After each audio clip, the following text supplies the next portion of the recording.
Sir 4 जून के बाद 6 मुसलमानों की मॉब लिंचिंग हुई। 11 घरों को मध्य प्रदेश में मोदी के बुलडोजर ने निस्तो नाबूद कर दिया। हिमाचल प्रदेश में एक मुसलमान की एक दुकान को लूट लिया गया और हिज़्ब इख्तिलाफ की पार्टियों की तरफ से सन्नाटा है। बीजेपी मुसलमानों की नफरत पर जीतती है और मुसलमानों के नाम निहाद मसीहा मुसलमानों के 90% ज़्यादा वोट हासिल करते हैं, मगर फिर भी इस ऐवान के दरवाजे नहीं खुलते मुसलमानों के लिए। संविधान सिर्फ एक किताब नहीं है जिसे चूमा जाए, संविधान एक किताब नहीं है जिसे दिखाया जाए, संविधान एक सिंबल भी है, मगर संविधान एक हमारे बुजुर्गों के ख्वाबों की किताब है। मैं संविधान से जो मोहब्बत के दावे करते हैं उनसे कहूँगा कि कभी उठाकर पढ़ो कॉन्स्टिट्यूएंट असेंबली डिबेट्स में कि नेहरू ने, HC मुखर्जी ने, सरदार हुकुम सिंह ने माइनॉरिटीज के बारे में क्या कहा था।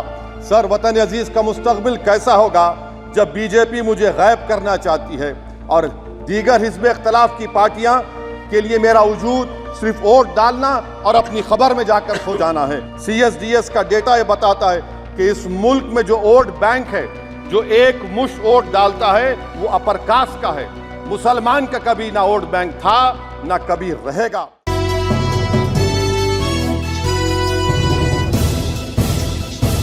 चेयरमैन साहब, आपने मुझे बोलने का मौका दिया। मैं शुरुआत में बताना चाह रहा हूं कि मैं हुकूमत की तरफ से लाए गए इस रेजोल्यूशन की मुखालिफत में बोल रहा हूं और मैंने अमेंडमेंट्स भी दिए हैं प्रेजेंट एड्रेस के लिए।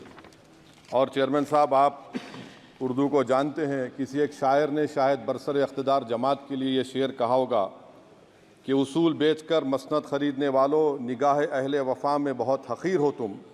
वतन का पास तुम्हें था ना होगा कभी कि अपने हिर्स के बंदे हो, बेज़मीर हो तुम। इज़्ज़त नफ्स किसी शख्स की महफूज नहीं, अब तो अपने ही निगहबानों से डर लगता है। डंके की चोट पे जालिम को बुरा कहता हूँ, मुझे सूली से न जिंदानों से डर लगता है। मोहतरम चेयरमैन साहब, मैं आज इन लोगों की तरफ से बोल रहा हूँ जो दिखते तो हैं, जिनके बारे में बात तो होती है मगर उनकी कोई नहीं सुनता।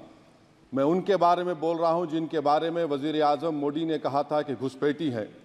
मैं उन बेटियों और माओं के बारे में कह रहा हूँ जिनके बारे में मोदी ने कहा कि ज़्यादा बच्चे पैदा करते। मैं उन मासूम नौजवानों के बारे में कह रहा हूँ जिनको मॉब लिंचिंग के ज़रिए मारा जा रहा है। मैं उन बेज़ुबान माँ और बाप के बारे में बोल रहा हूँ जिनकी औलाद आज इस हुकूमत के गलत क़ानून के चक्कर में जेलों में सड़ रहे हैं।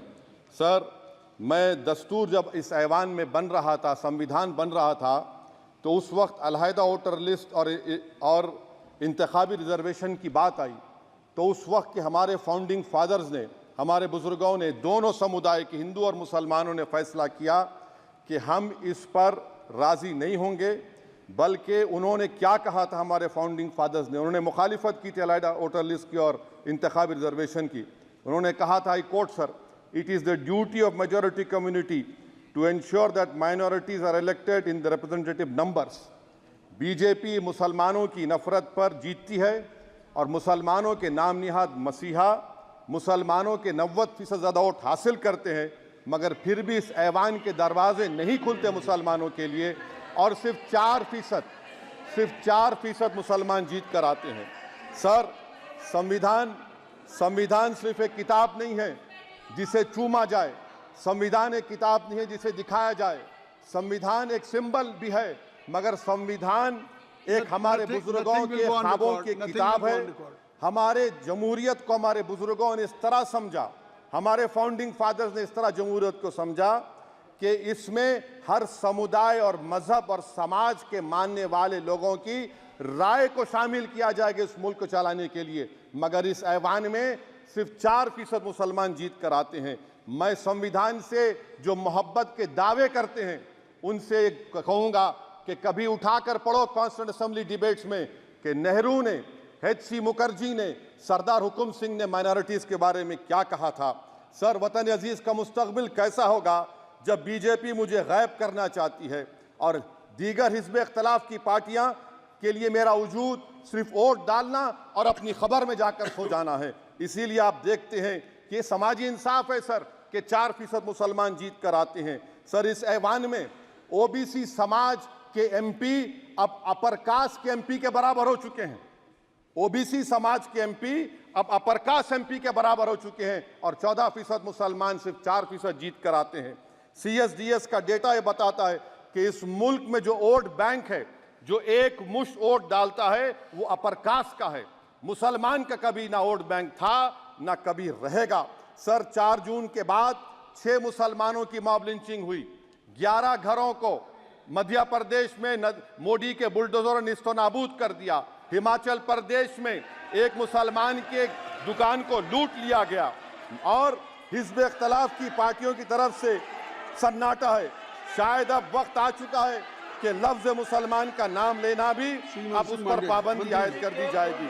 सर, मैं ये बात बताना चाह रहा हूँ कि नरेंद्र मोदी को जो मैंडेट मिला है। एक मिनट ओवैसी साहब, आप लोग बैठ जाएं, कृपया आप लोग बैठ जाएं। श्री मनसुख मांडविया जी, आप लोग बैठ जाएं, कृपया माननीय सदस्य बैठ जाएं। श्री मनसुख मांडविया जी, मनसुख मांडविया जी, कृपया आप लोग बैठ जाएं। अपने प्रारंभिक आप लोग बैठ जाएं, आप लोग बैठ जाएं। माननीय सदस्य ने अपने प्रारंभिक भाषण में जो शब्द प्रयोग करा है उसको ऑथेंटिकेट करा जाए। और अभी उन्होंने उल्लेख करा कि मोदी के बुलडोजर ने वहाँ मॉब लिंचिंग करा है, उसको भी ऑथेंटिकेट करा जाए। निश्चित तौर से इसको ठीक है। ओवैसी साहब, जब भी कोई बात नहीं सर, आप चेयर पर बैठे हैं जी, इसलिए आप मंत्री जी को पेट में दर्द हुआ, माशाल्लाह, शुक्रिया उनका। नहीं, तो सर मैं ये बोल रहा था, जवाबदेही है अरे ये नहीं, मंत्री इससे बुरी बात क्या है? पेट में दर्द हो सकता है, वो दर्द ये सब ठीक। अच्छा, दर्द हुआ, चलिए दर्द हुआ, दिल का दर्द हुआ। तो सर, जो नरेंद्र मोदी को मैंडेट मिला है वो सिर्फ और सिर्फ मुसलमानों की नफरत पर हिंदुत्व की वजह से मिला है। I would like to say it is not Modi's in dock but every single person voted him despite his anti Muslim voice. And I would like to tell the position parties, this is not a moral victory for you, this is a victory of majoritarianism. Everyone should contemplate and do introspection. Why is it that the OBCs and the upper caste are getting their due representation? Why are the Muslims not getting? Are we here only to vote for you and not to get elected? If that is the case, please tell us that we are only here to vote for you. Sir, आज भारत के आधे नौजवान बेरोजगार हैं और रोजगार की तालाश, बेरोजगारी का आलम यह है सर कि मोदी सरकार के 5 साल में 75 लाख एस्पिरेंट्स की जिंदगी बर्बाद हो गई, 6 पेपर लीक हुआ।